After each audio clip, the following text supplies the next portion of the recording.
So, dito po tayo sa ating video about hyperbolas. So, today, our objective is to graph and find the equations and parts of the hyperbola.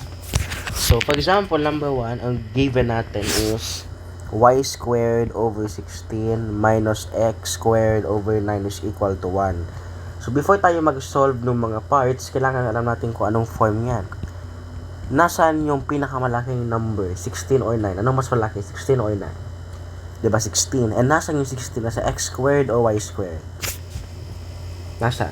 So, diba nasa y squared? So, automatically, ang ating vertices and foci nasa y-axis. Okay po?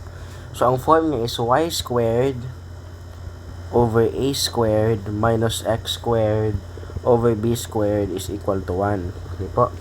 And then, we need to identify the parts of the hyperbola. So, ang parts siya, number 1, we have the foci. Number 2, we have the vertices. Number 3, we have the endpoints of the transverse axis. Okay po. Number 4, we have the endpoints of conjugate axis. And number 5, we have the endpoints of the latus rectum. Okay po. And then number 6, we have the directrices. So, hanapin natin yung formula. Ang formula ng foci is 0 and positive negative c. Since nasa y-axis siya. So, paano ang pag-solve natin yan? Ang value ng c, lagyan natin ito yung value ng a, b, and c. Ang value ng a is the square root of 16, which is 4. Ang value ng b is the square root of 9, which is 3. Ang value ng c is, kung doon sa ellipse tayo yung nagsusubtract, dito po we're going to add. Pabaliktad natin. Kung anong ginagawa natin sa ellipse, sa hyperbola, inverse siya.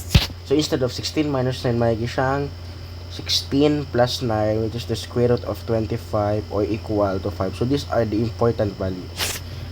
Ang foci natin is 5. Automatically, our foci is 0, 5, 0, negative 5. So, meron tayong foci.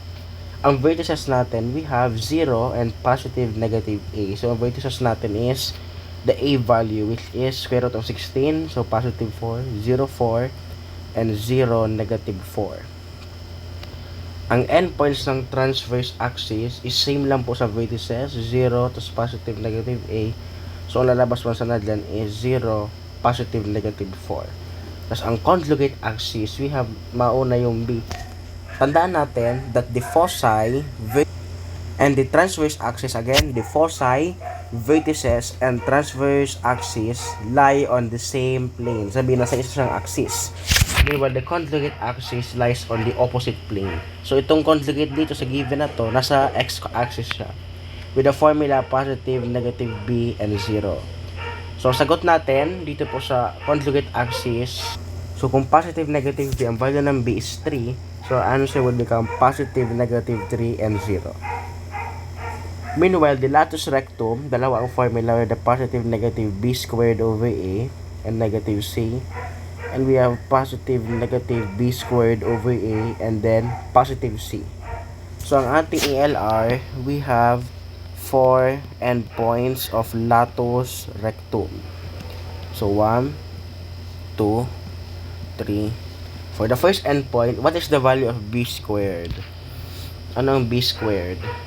3 times 3, 9 over a, which is 4. So, ang sagot natin dito sa una, we have 9 over 4 positive, and then negative 9 over 4.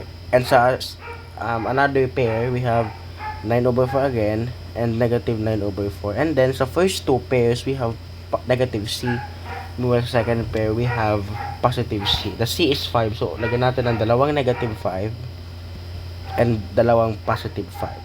And then the directrices, yan po ay naka-express sa y is equivalent to positive negative a squared over c, equivalent to positive negative a squared mo, 4 times 4, 16 over the c, which is 5, or approximately positive negative 3.2. Okay, so now, we're going to graph the, ano i-graph natin? We're going to graph the hyperbola. So, graph natin hyperbola. The directrices is 3.2. And yung highest number na matatagpuan mo doon is 5. So, automatically, yung end, yung dulo ng ating Cartesian plane is mga at least until 6 po. 6 units. Ano yan? Interval. So, yan po. Ay, gitna natin ng konti. So, this hyperbola, ito po ay almost same. May same characteristic or graph with parabola. So, yan po, lagyan natin ng 6 units. 1, 2, 3, 4, 5, 6. 1, 2, 3, 4, 5, 6. 1, 2, 3, 4, 5, 6. 1, 2, 3, 4, 5, 6. Okay po. So, now, ilagay natin yung una. We have the foci, which is 0, positive, negative 5. So, dito yung first foci, F1. And pangalawa, dito yung sa baba, F2. So, we have now graphed the foci. The vertices naman are 0 and 4.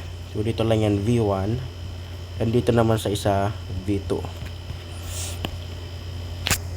The transverse axis, ano ba yung transverse axis natin? Nandun naman siya sa vertices. So, okay na yan. The conjugate axis, ano ang conjugate axis natin? Saan kaya yung location ng ating conjugate axis? So, ang endpoints ng conjugate axis is positive, negative, 3, at saka 0. Okay. So, saan yan nakalocate na ang conjugate axis natin? Okay po. So, dito yan. 3, 0, conjugate axis 1. Ito naman, conjugate axis 2. So, we now have this. The endpoints of Lato selector is 9/4 or 2.25 and negative 5. So, saan natin ilalagay yan? Sa tingin niyo po, class. Ilalagay natin yan dito sa, first yung muna tayo sa positive, negative. Yan po ay located sa quadrant number 4. So, 2.25 at saka negative 5. So, yan ang ELI 1. So, kabila naman 2.25 and 5.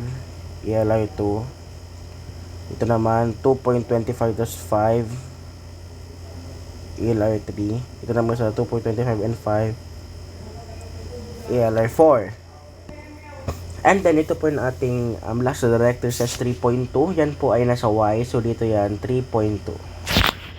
Draw a broken line.